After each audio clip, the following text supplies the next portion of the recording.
আলহামদুলিল্লাহ, শুভ সকাল। তোমরা সবাই কেমন আছো? আলহামদুলিল্লাহ, আমিও আল্লাহর রহমতে অনেক ভালো আছি। দূরে কাছে যে যেখান থেকে আমার ব্লগটা দেখছো, প্লিজ একটা লাইক দিয়ে আমার ব্লগটা কন্টিনিউ করবে। এই যে গত রাতে তোমাদেরকে আমার ছাদের কিছু ফুল দেখালাম, তো সকালেও তোমাদেরকে সাথে নিয়ে ছাদে চলে এসেছি। কিছু ফুল দেখালাম আমার ছাদ বাগানে।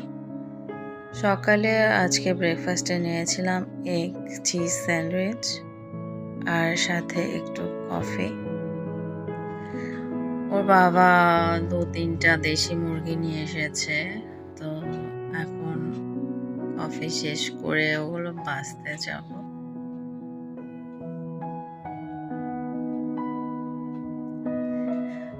তো মাশাআল্লাহ, এই যে আমরা দুজনে মিলে মুরগিগুলো বেছে নিয়েছি।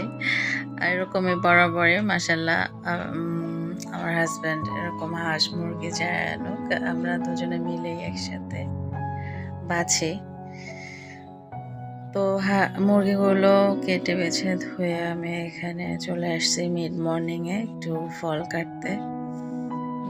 গাছের পেঁপে তোমরা জানো, তো ওটাই কাটছি, সবাই মিলে খাবো ইনশাল্লাহ।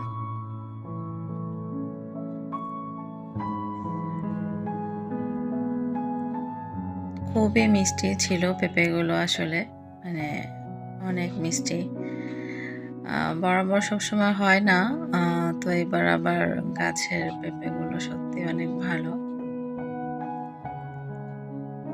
এদিকে আকাশটা অনেকটাই মেঘলা করে এসেছে, আর আমি মুরগির মাংস আর খিচুড়ি বসিয়ে দিয়েছি লাঞ্চের জন্য। তো ভাবলাম এদিকে ওর বাবা বাজার নিয়ে এসেছে কিছু গ্রসারি, তো ওগুলো আমি নামিয়ে নিচ্ছি। গাছ থেকে বাগানের এত বড় একটি কলার কাঁদি পেড়ে নিয়ে এসেছে, 2-1 দিনের মধ্যেই পেকে যাবে। তারপরও কলা কিনে নিয়ে এসেছে, তো এনেছে যখন আর কি করা। এই তো লাঞ্চে আমি আমার মেয়ের জন্য খিচুড়ি, মুরগির মাংস আর 2টো চপ বেড়ে নিচ্ছি। ওকে আসলে এভাবে বেড়ে দিতে হয়, না হলে ও খেতে চায় না।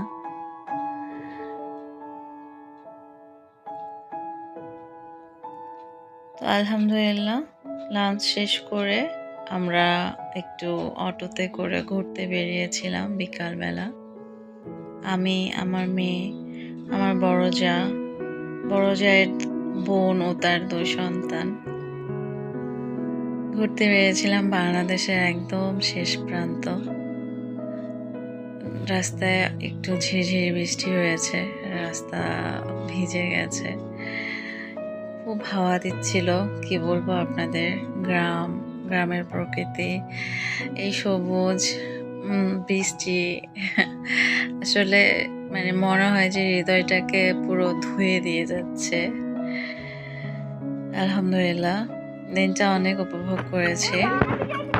আপনাদের কাছে কেমন লেগেছে অবশ্যই জানাবেন। আজ এ পর্যন্তই, আল্লাহ হাফেজ। সবাই ভালো থাকবেন, সবাইকে ভালো রাখবেন।